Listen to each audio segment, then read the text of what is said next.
Olá, pessoal. Bom, nessa segunda semana de aulas, em que a gente está tendo que fazer de forma assíncrona, a gente vai falar sobre amostragem, tá?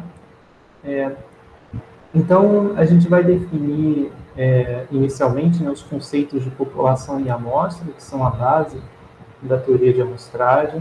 Depois a gente vai fazer uma breve introdução às técnicas de amostragem, e aí a gente vai falar um pouco sobre cada uma dessas técnicas. São amostra aleatória simples, amostra aleatória estratificada, amostra aleatória por conglomerados, amostragem sistemática e amostragem por conveniência.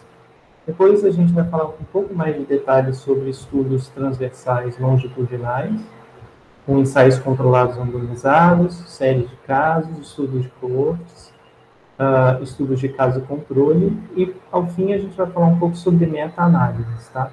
Que é a parte que combina resultados de diferentes estudos, né, para tirar uma conclusão com mais evidências, né? Porque nessa última parte a gente vai ver como usar múltiplos trabalhos, né, múltiplos estudos, para ter um grau de confiabilidade maior nos resultados obtidos com as análises estatísticas, tá?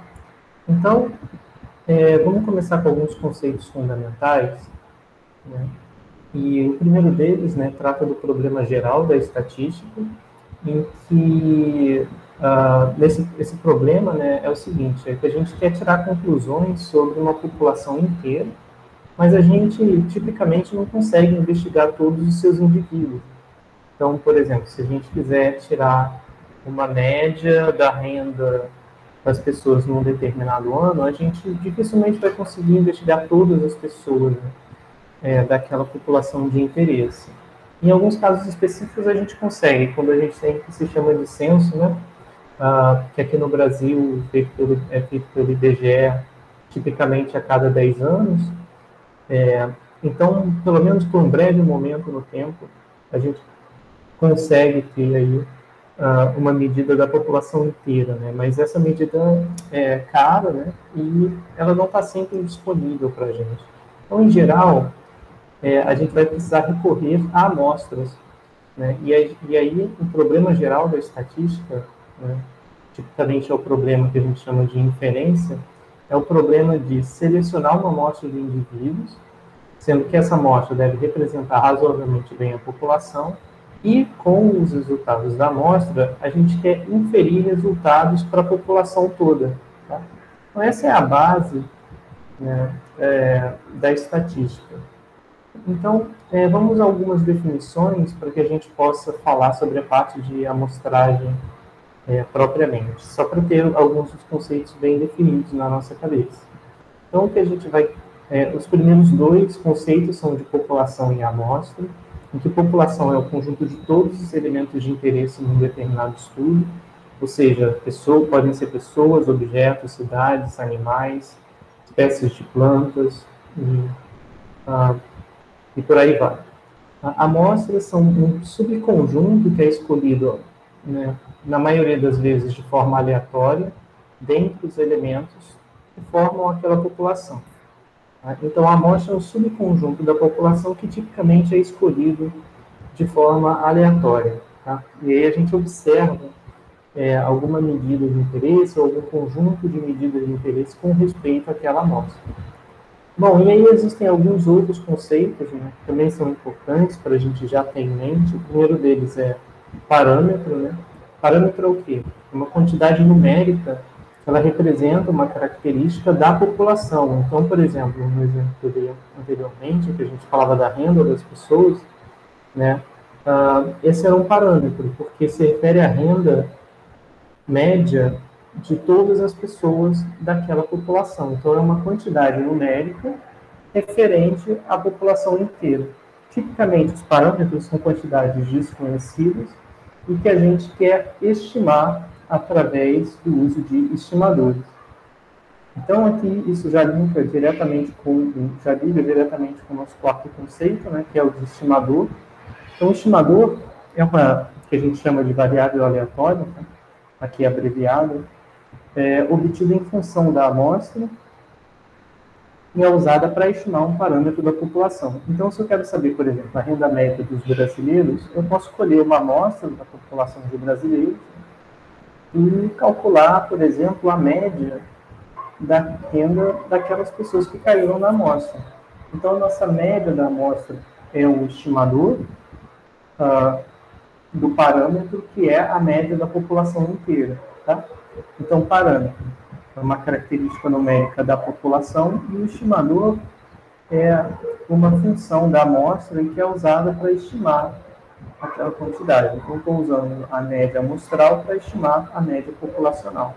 Esse processo é o que a gente chama de inferência, que é a área que trata justamente de tirar conclusões sobre a população como um todo, tendo como base uma amostra. Então, esse processo de usar a média amostral para tirar conclusões sobre a média populacional é o que a gente chama de, é um exemplo do que a gente chama de procedimento de inferência. Tá? Bom, então vamos ver um exemplo, né, só para fixar um pouco a ideia. Então, um exemplo do que seria uma população e uma amostra. Né? Então, a gente pode pensar, digamos, num estudo sobre características de pacientes com urolitíase. Então, a população seria o conjunto dos pacientes com o diagnóstico de urolitíase, num determinado território ou região geográfica, e aqui ficou faltando só dizer que é num certo período de tempo, ou em um instante de tempo específico. Tá? Então, a nossa população, nesse caso, são todas as pessoas, ou todos os pacientes, com urolitíase. E uma amostra poderia ser, por exemplo, os pacientes acompanhados no ambulatório de nefropediatria do Hospital Federal dos Servidores do Estado do Rio de Janeiro, por exemplo. Tá?